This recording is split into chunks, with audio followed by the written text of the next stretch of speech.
Assalamualaikum warahmatullahi wabarakatuh. Alhamdulillahirabbil alamin. Wa bihi nasta'in ala murid dunya waddin. Wassalatu wassalamu ala asyrafil anbiya'i wal mursalin sayyidina wa maulana wa habibina Muhammadin wa ala alihi wa sahbihi ajma'in, amma ba'du. Yang saya hormati Bapak Fatur Rahman selaku dosen pengampu mata kuliah usul fikih, dan tidak lupa juga teman-teman dari manajemen dakwah 1A yang saya banggakan. Puji syukur kita panjatkan kehadirat Allah Subhanahu wa taala yang telah memberikan nikmat sehingga kita bisa melakukan aktivitas seperti biasa, dan tak lupa juga sholawat serta salam kita aturkan kepada junjungan kita Nabi Agung Nabi Muhammad SAW. Semoga kita di kelak nanti mendapatkan syafaatnya. Ya, di sini saya selaku moderator dari kelompok 1. Sebelumnya perkenalkan dulu anggota kelompok. Yang pertama saya sendiri Muhammad Zainal Maksum, yang kedua Nurul Hidayah, yang ketiga Anissa Fitri. Ya, langsung saja acara yang pertama pembukaan, acara kedua yaitu pembacaan materi, dan acara yang terakhir yaitu penutup. Marilah kita buka acara presentasi ini dengan bacaan Bismillahirrahmanirrahim.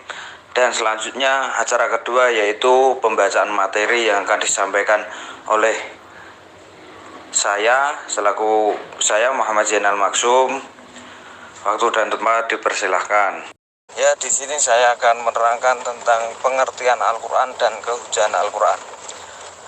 Al-Quran berdasarkan bahasa adalah sesuatu yang dibaca. Dalam hal ini Al-Quran ketika dilahirkan memiliki makna untuk menjadi sesuatu yang dianjurkan bagi umat Islam di dalam membaca Al-Quran. Al-Quran sendiri merupakan sebuah bentuk masdar yang memiliki artian untuk melakukan perhimpunan dan mengumpulkan.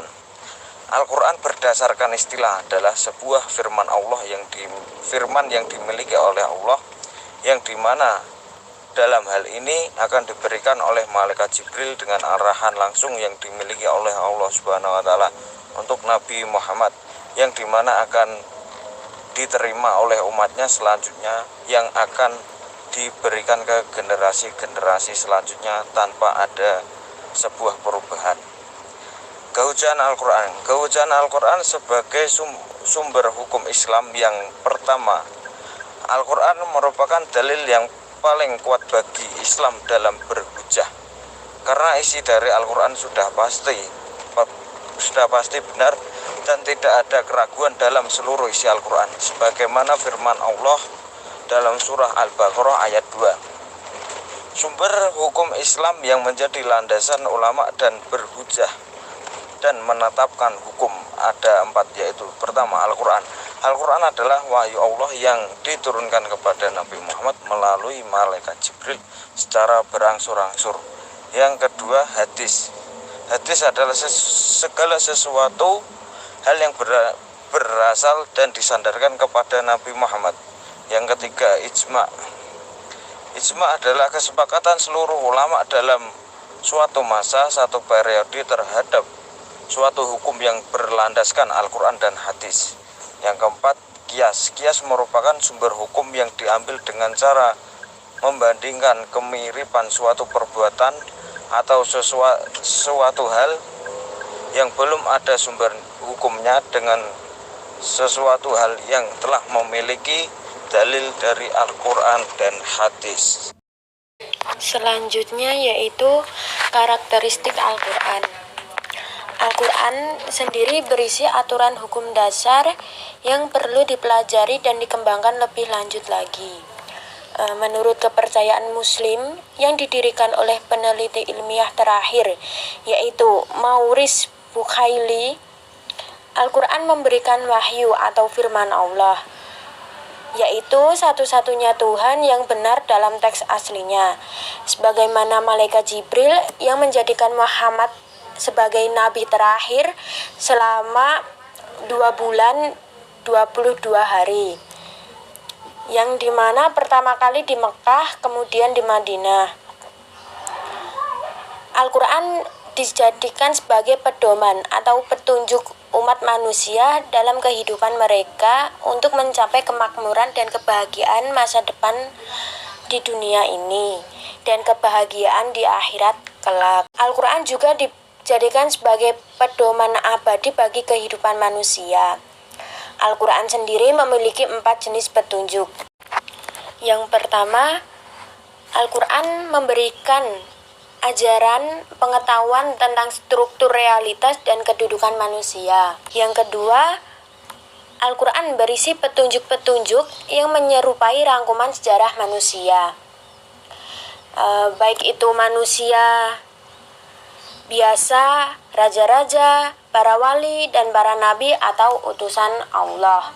Yang ketiga, Al-Quran berisi sesuatu yang sulit dijelaskan dalam bentuk bahasa biasa. Yang keempat, hanya 5,8% dari seluruh ayat Al-Quran yang mempunyai perincian. Contohnya itu, ibadah sholat, puasa, haji, zakat, itu hanya diterangkan dalam 140 ayat. Selanjutnya yaitu mukjizat Al-Quran. Al-Quran sendiri merupakan mukjizat yang paling besar dari segala mukjizat yang pernah diberikan Allah Subhanahu wa Ta'ala kepada seluruh nabi dan rasulnya. Karena apa? Karena Al-Quran ditunjukkan kepada seluruh umat manusia. Berkenaan dengan isi Al-Quran telah dikemukakan bahwa Al-Quran yang diwahyukan oleh Tuhan kepada Nabi Muhammad SAW pada 14 abad yang telah lalu itu banyak membawa ayat-ayat ilmiah yang kemudian diakui kebenarannya oleh ilmu pengetahuan pada masa modern dewasa ini. Al-Quran sebagai mukjizat terbesar Nabi Muhammad SAW, isinya ini tidak pernah bertentangan dengan teknologi modern. Bahkan, Al-Quran mengungkapkan kebenaran, ilmu, dan teknologi yang sedang berkembang pesat akan menambah terungkapnya isi yang terkandung di dalam Al-Quran. Dari segi kandungan isi, mukjizat Al-Quran dapat dilihat dari 3 aspek, yaitu yang pertama, merupakan isyarat ilmiah. Yang kedua, merupakan sumber hukum. Yang ketiga, menerangkan suatu ibrah dan teladan serta kabar gaib. Selanjutnya yang kelima yaitu khot dalalah dan zani dalalah. Khot dalalah dalam bahasa mempunyai arti pasti. Pengertian khot adalah suatu nas yang pasti dan jelas. Pada khot ini hanya memiliki satu makna dan bersifat tidak terbuka terhadap makna lain. Contohnya yang sudah dijelaskan pada surah An-Nur ayat 24 yang artinya pezina baik pria ataupun wanita deralah mereka masing-masing 100 kali. Sedangkan zani dalam bahasa mempunyai arti tidak tegas dan tidak jelas atau spekulatif. Pengertian zani merupakan kebalikan dari khot, yaitu mempunyai makna ganda dan sifat yang terbuka untuk makna penafsiran lainnya. Contohnya sudah dijelaskan pada surah Al-Maidah yang artinya diharamkan bagimu memakan bangkai, darah, daging babi, dan daging hewan yang disembelih bukan atas nama Allah, yang tercekik, yang dipukul, yang jatuh, yang ditanduk, dan yang diterkam binatang buas, kecuali yang sempat kamu sembelih, dan diharamkan pula yang disembelih untuk berhala. Pada lafal ini sudah mencangkup bangkai yang ada di lautan. Yang keenam yaitu taksis. Taksis secara etimologi mempunyai makna yaitu menentukan atau mengkhususkan. Taksis ini mempunyai fungsi untuk menentukan makna lafal atau a'am yang dijadikan untuk menetapkan hukum. Taksis dibagi menjadi 2, yaitu mukhasis mutasil adalah lafal yang tidak dapat berdiri sendiri dan harus bersamaan dengan lafal a'am. Pada mukhasis mutasil ini dibagi menjadi 5, yaitu istisna binafsih, syarat binafsih, naat atau sifat, goyah, badalul ba'di minal kuli. Yang kedua, mukhasis munfasil adalah lafal yang dapat berdiri sendiri sehingga dapat memberi faedah dan mempunyai hakikat makna yang sama. Mukhasis munfasil ini dibagi menjadi 8, yaitu taksis Al-Quran dengan Al-Quran, taksis Al-Quran dengan As-Sunnah, taksis As-Sunnah dengan Al-Quran, taksis As-Sunnah dengan As-Sunnah, taksis Al-Quran dengan Qiyas, taksis As-Sunnah dengan Qiyas, taksis dengan mahfum muwafaqah, taksis dengan mahfum mukhalafah. Dan kesimpulan dari materi-materi di atas adalah Al-Quran merupakan kitab suci umat Islam yang berisi firman Allah yang diturunkan kepada Nabi Muhammad SAW dengan perantara malaikat Jibril untuk dibaca dan dipahami dan diamalkan sebagai petunjuk atau pedoman hidup untuk manusia. Sumber hukum Islam yang berlandaskan ulama dalam berhujjah dan menetapkan hukum itu ada 41 Al-Quran, 2 hadis, 3 ijma, dan qiyas. Ajaran yang diberikan pengetahuan tentang struktur realitas dan kedudukan manusia.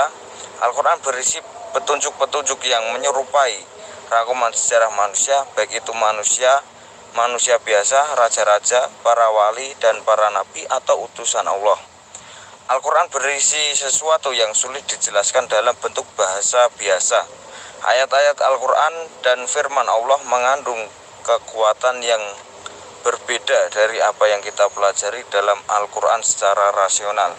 Ya, sekian dari kelompok kami. Apabila ada kekurangan jelas atau banyak salah kata dari kami, saya selaku moderator meminta maaf yang sebesar-besarnya. Bilai taufik wal hidayah wa ridho wal inayah. Assalamualaikum warahmatullahi wabarakatuh.